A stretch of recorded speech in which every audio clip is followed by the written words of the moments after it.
या संतों ने, हम तुम्हें श्राप देते हैं। छोटे छोटे से नल नील संतों का सामान उठाकर पटक देते थे, संतों का सामान पानी में डाल देते थे, उनके पलंग, उनके गादी, तकिया, जो भी सामान होता था, उनका कुशा वगैरह सब पानी में डाल देते थे। तो संतों ने श्राप दे दिया, तुम जो चीज पानी में डालोगी वो तैरेगी, वो डूबेगी नहीं।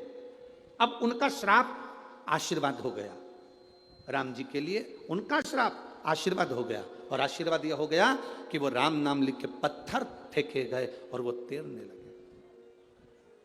वो तैर रहा है, पत्थर तैरना चालू करे, पुल बनना चालू हुआ। इतने में रावण को सूचना पहुंच गई, रावण के पास सूचना। शंकर क्या करते हैं जरा वो देखिएगा, शिव क्या करते हैं वो समझिएगा। रावण के पास सूचना गई और जैसे ही रावण के पास सूचना पहुंची,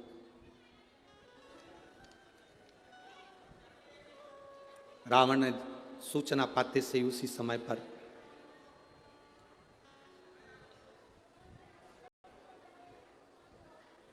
रावण के 3 पत्नियां थी। कितनी पत्नी थी? 3 पत्नी से 7 लड़के थे। 3 पत्नी से 7 लड़के थे और एक रावण की लड़की थी जिसको स्वर्ण मच्छा कहा गया। अब आप कहेंगे गुरुजी ये कौन सी रामायण में से लिया गया है? तो आप अगर स्मरण करेंगे तो ये रामकेर रामायण, रामकेर रामायण का ये एक प्रसंग, बड़ा सुंदर प्रसंग है। महाराज, थाई और कंबोडिया में ये रामायण का बड़ा प्रचलन है वहां पर। तो रामकेर रामायण में लिखा, रावण की 3 धर्म पत्नियां थीं, उन 3 धर्म पत्नियों के 7 लड़के थे। 7 लड़कों में एक बहन थी जिसका नाम था स्वर्ण मच्छा, जिसको कहते थे स्वर्ण परी। रावण ने अपनी बेटी को बुलाया और बेटी से कहा, बेटी सुन, तू स्वर्ण परी है, मेरी बेटी है, तुझे मालूम है राम नाम लिखे पत्थर तैराए जा रहे हैं और पुल बांधा जा रहा है, कुछ ऐसा कर दे कि वो पुल ना बांधे। स्वर्ण मच्छा समुद्र में गई, अपने पिता के शब्द सुनकर पानी में गई और पानी में जाकर उसने अपने समुद्र के अंदर जितने भी, जल के अंदर जितने भी जीव थे उन सबसे कहा, मेरा कहना मानो, इस सारे पत्थरों को उठा उठा कर एक कोने में लगाना चालू कर दो। जैसे ही नल नील पत्थर फेंकते, वो पत्थर जाते, पुल बनकर आधा तैयार हुआ था। आधे पुल का सामान उठाकर सारे की सारे समुद्र के जीव उन पत्थरों को ले जाके छुपा देते। बड़ी आफत खड़ी हो गई। अब जब आफत खड़ी हुई तो लक्ष्मण जी ने, लखनलाल जी ने तुरंत उसी समय पर श्री हनुमंत लाल जी को बुलाया और हनुमंत लाल जी को बुलाकर कहा, श्री हनुमान जी महाराज ये बताओ कि ये पत्थर इतने तैराए जा रहे हैं, इतने पत्थर तैरा रहे हैं, ये पत्थर सब जा कहाँ रहे हैं? इतने पत्थर तैराने के बाद ये कहाँ जा रहे हैं? ये पत्थर कहाँ जा रहे हैं? कहा, महाराज जी पता नहीं ये पत्थर जा कर रहे हैं, ये पत्थर पहुंच कर रहे हैं। अब विचार किया गया कि आखिर ये पत्थर कहाँ जा रहे हैं। हनुमान जी महाराज बस पानी में कूदने वाले थे, पानी में कूदने वाले थे, इतने में देव अधिदेव महादेव उस समय पर प्रकट हो गए और भगवान शंकर ने कहा, हनुमान तुम्हें कहीं जाने की जरूरत नहीं है, रावण की लड़की है स्वर्ण मच्छा, जो कि इस पानी में जाकर जीवों के साथ इन पत्थरों को लेकर एक कोने में एकत्रित कर रही है, इसलिए पुल नहीं बन पा रहा।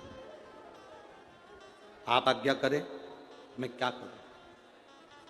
आप आज्ञा करें मैं क्या करूं? तब भगवान शंकर ने कहा, तुम्हें कुछ नहीं करना,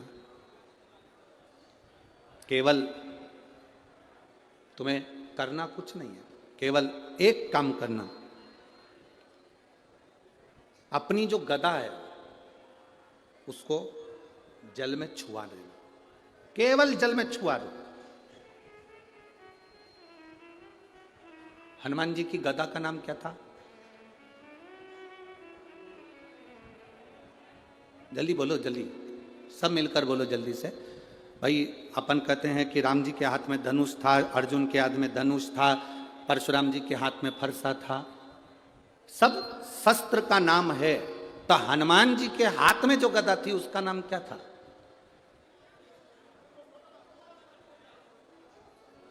उस गदा में ऐसा क्या था जो हनुमान जी के हाथ में थी?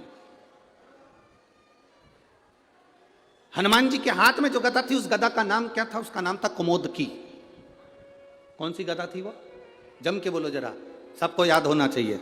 कभी कोई प्रश्न करे तो आपके जीवन में वो उत्तर आपके सामने हो। कुमोदकी उस गदा का नाम था जो हनुमान जी के हाथ में थी। उसको कुबेर ने दिया था हनुमान जी, शिव जी के कहने पर। आप केवल उस गदा का स्पर्श समुद्र के जल में कराओगे और स्वर्ण मच्छा उस समय पर जैसे ही आपके सामने आकर खड़ी होगी तब आपको कहीं जाने की जरूरत नहीं। उस समय पर स्वर्ण मच्छा से आप निवेदन करोगे और अपने पिता के बारे में आप समझाओगे, स्वर्ण मच्छा आपके उन पत्थरों को छोड़ देगी। शिव क्या करते हैं? देवाधिदेव महादेव क्या करते हैं? शंकर क्या करते हैं? शिव महापुराण की कथा कथी है, जब जब जीव अटकता है, जब जब जीव परेशान होता है, जब जब जीव कहीं भटक जाता है, तब तुमने जो एक लोटा जल महादेव को समर्पित किया है वो जल तुम्हारे सामने मार्ग दिखाने के लिए आ जाता है। वो एक लोटा जल तुम्हारे सम्मुख में आ जाता है। वो एक लोटा जल तुम्हारे जीवन का सुख प्रदान करता है।